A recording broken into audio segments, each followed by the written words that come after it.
কড়াইতে তেল গরম করতে বসিয়েছি। প্রথমে কড়াইতে তেলটা গরম হচ্ছে কি দেখবো, এবার নুন দেব, নুন দিয়ে এবার নেড়ে দেবো, নেড়ে দিয়ে এবার আলুগুলো ছেড়ে দেবো লাল লাল ভাজার জন্য।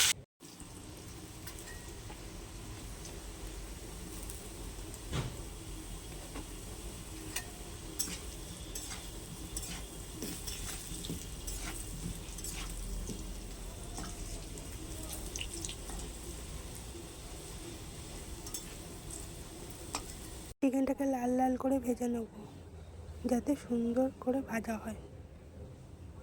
এবার ভালো করে পেঁয়াজ আদা রসুন দিয়ে ভালো করে তেলে এটাকে ভেজে নেব। পেঁয়াজটাকে ভাজা ভাজা হয়ে গেছে, আদা রসুনটাও ভালো করে ভাজা ভাজা হয়ে গেছে। আর একটু কষে নিয়ে এবার তেল দেব, তেল দিয়ে কাঁচা টমেটোগুলো দিয়ে দেবো। এবার চিকেনটাকে ভালো করে নাড়বো, ভালো করে নেড়ে জল দেবো, জল দিয়ে কষে নিয়ে চিকেন আমাদের রেডি হয়ে গেছে।